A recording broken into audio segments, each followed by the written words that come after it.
দেখো, তোমরা আমাকে অনেকেই কমেন্ট করো যে তুমি ডেলি ব্লগ কেন পোস্ট করো না। ঠিক আছে, আমি আমার কুড়েমি ছেড়ে এবার থেকে ডেলি ব্লগ পোস্ট করব, ঠিক করেছি। তো এটা হলো আমার অনেক দিন আগের ব্লগ যথারীতি।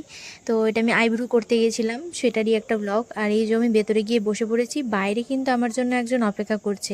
আমি এতক্ষণ বসে আইব্রু করছি, সে কিন্তু অপেক্ষা করেছে টানা। ঠিক আছে, তুমি সত্যিই খুব ভালো কুচু।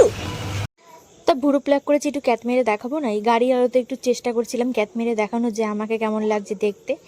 তো দেখো, এই যে আমি একটু নিজেকে সুন্দর লাগছে এটাই দাবি করছিলাম রাস্তার মধ্যে, আর সবাই আমাকে পাগল পাগল ভাবছিল, পাগল ভেবে ইগনোর করছিল। তো এখান থেকে সোজা চলে গিয়েছিলাম লাইনের ওপারে, কারণ বোনের জন্য কিছু বই অর্ডার দেওয়া ছিল, সেগুলোই আনতে যাওয়ার জন্য মানে রোজই ঘুরছিলাম। তো ফাইনালি লাস্ট ডে ছিল এটা। এই দিন বই না পেলে বলেছিলাম আর যাব না। আর এই যে দোকান, এই কাকুর দোকান থেকে আমি সমস্ত বই, আমি যখন স্কুলে পড়তাম তখনও নিতাম, আর বোনের বইও এখান থেকেই নিয়ে যাই।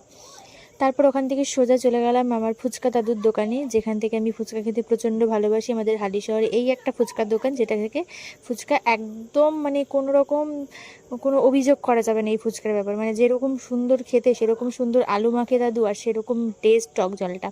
তো আমার এক্সপ্রেশন দেখে বুঝতেই পারছো যে আমি খেয়ে কতটা খুশি হচ্ছি। আর এখানে সে আমার খাওয়ার ভিডিও কন্টিনিউ করে গেছে যে আমি কতগুলো ফুচকা খেতে পারি আর কি। তোমরা দেখে বলো তো আমি প্রায় কতগুলো ফুচকা খেয়েছি।